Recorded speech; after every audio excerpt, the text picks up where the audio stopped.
That demon was over. Yeah. That demon was over, bro. Oh, moreover, not he has done nothing close to that. I remember first seeing that at NXT. And I'm like, this is, bro, the problem is they don't know how to book stuff like that, bro. They don't know how to book it. All right, let's talk about Finn Balor. Is a key player in the new version of the Judgment Day right now. Did you get a chance to interact with Finn Balor, either EC3? Yeah. What was it like behind the scenes? Finn's great. He does some very unique training, which I always found intriguing. Always one of the few guys super dialed in diet-wise. I think he was a big keto guy. I don't know if he still is, but yeah, I mean, he's a great wrestler. He's a great talent. And from all accounts I've had with him, a great dude. Mm-hmm.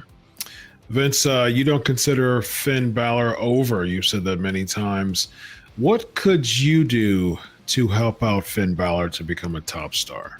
It's too late now. I mean, too much damage has been done. I would have, bro. I don't know. Man, again, man, when you put things like this in the hands of wrestlers making decisions, you're going to wind up with the Wyatt 6. Mm. That demon was over. Yeah. That demon was over, bro. Oh, moreover, he has done nothing close to that. I remember first seeing that at NXT. And I'm like, this is, bro, the problem is they don't know how to book stuff like that, bro. They don't know how to book it. That Finn Balor as Finn Balor will never, ever, ever reach the heights that a demon could have reached. So he's going to be, bro, quite frankly, I'm sure he's a heck of a guy. I'm sure he's into keto and all that good stuff. And he's also a good little hand. I mean, let's be honest, bro. He's a good little hand. Do you think the demon in these sparse amounts of times it was used was good? Or do you think it should have been full-fledged demon? Should have been full-fledged, bro. Really? Full-fledged. Because I kind of looked at it, he created himself an attraction to go along with being a wrestler. So I think that was cool in a best of both worlds scenario, but obviously booking in hindsight 2020, things did not work out that way. Yeah. I agree. And again, I'm sorry, Chris, to interrupt you, but that is all creative, but there comes a point where the talent's got to stick up for their brand and their character and say, listen, man, this is what we need to do. So, he's got to take partial responsibility for that. You think you know all the wrestling stories? There's more you haven't heard yet. Join us on Backstage Pass. I agree with you, Issa. I think that I think that Finn Balor as the demon all the time, I think it would have lost his mystique. The demon, the sparseness of the gimmick drew the allure. You know what I mean? And it's kind of like you're going into the deeper depths of you that you can only afford to do certain amount of times to really get it out of you. It's kind of like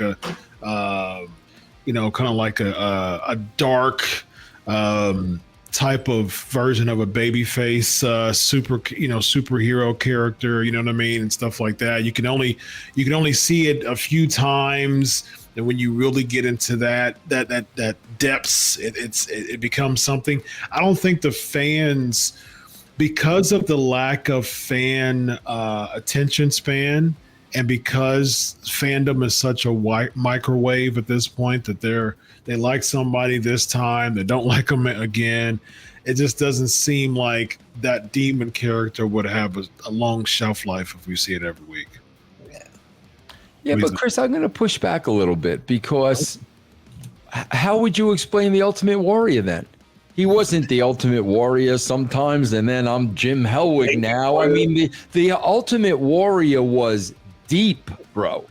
And and that was a full-fledged gimmick. Why does that work and not Demon Finn? I think the Ultimate Warrior was electrifying. I think his whole the charisma that came with that. It wasn't a dark, methodical character. The Demon was dark, methodical. He would come, crawl out. It was really slow. It was slow paced. Ultimate Warrior comes out, heavy electricity, shaking ropes. Like the fans, like even kids and adults, are just like feeling the energy, and the pulse was really high and high octane. The Demon is completely 180 from that. Super slow paced, and if you keep that slow pace every time, I think it'll get really dead and really boring very relatively quickly. I think it's difficult to make the Demon character high octane. The Demon character was only the Demon because it was like a darker side of Finn Balor, and I think it's hard to start off as the Demon, because it's like, remember Dale Torborg back in the day when he was the Demon? You remember that EC3? What's that? Yeah, the Kiss Demon. Yeah. Just a darker character. And were you there when the Demon was there, Vince? Oh, yeah. Dale was a good friend of mine. Why in the world? Was it a Bischoff idea?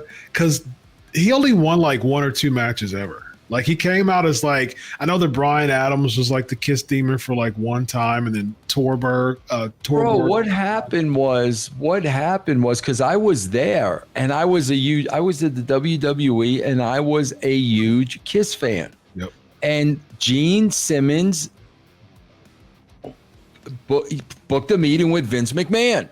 Mm-hmm. And Gene Simmons went out to dinner with Vince and Linda, and Gene had this vision of the 4 members of Kiss being wrestlers. And Gene and Vince really hit it off, which is not surprising, bro, because they're all about money. So he really hit it off. And I swear to God, Vince came to me and said, Vince, he goes, I really hit it off with him. I really liked him. I don't know how to tell him no. And I'm like, just tell him no, bro. Like, and Vince turned down the idea, and then Gene brought it to Bischoff, and they did the idea. That's what happened. So Bischoff, there was something that I watched years ago that they spent a ton of money each appearance for all the theatrics and stuff like that. And it's like, why would you spend so much money for him to lose like 95% of his matches? Like who came up with that idea? Well, that he started the Demon before I got there. Oh, okay. Gotcha. Yeah, when I got there, there was already the Demon. Okay, yeah. This is because he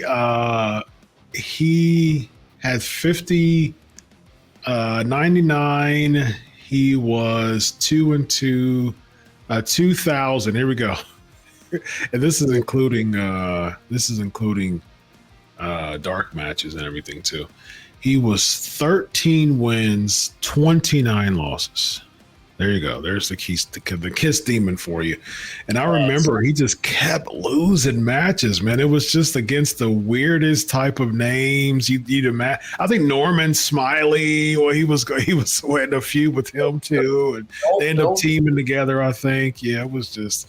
I'm so really match with Norman Smiley short. That guy can go. Yeah, awesome. The big wiggle, and he had that scoop slam. And what did you think of Norman Smiley, Vince, when you worked with him? Oh, I gave him the gimmick. Oh, yeah, that's right. You did. Screaming Norman, bro. That was so freaking entertaining, man. So good. So funny, man. Was he good to work with? Was he? Oh, the best. Saint of a guy, bro. Very nice. He's been a coach when I was in FCW 2010 on, I believe he's still in NXT, sustained his role. He's a great coach and a great human being. Mm-hmm. Who else was among your favorite coaches back when you were there? Dr. Tom Pritchard, for sure. Yeah, that's a good one. Yeah. I mean, we had Dusty for promos. Like, Billy Gunn was cool as hell. We had a lot of guest coaches, so we'd have like a Ricky Steamboat every now and then, which was awesome. Yeah, I mean, everyone would build him up. Was a good coach. What was the best promo advice that Dusty gave you? I don't know if it was to me, but I think it was in a group environment, and it was kind of just like, I can't do a Dusty voice, but it was really about what I try to preach to young guys, just like finding what's inside you and how to bring it out and like the different ways to do that. So he was very into like acting methods and things like that, and I think he wanted to be an actor. And he studied that, and like he was a huge John Wayne fan, so he'd always reference him. But I think what spoke to me a lot was his ability to parallel cinema to wrestling and kind of break people out of the wrestling promo group think. Wonderful.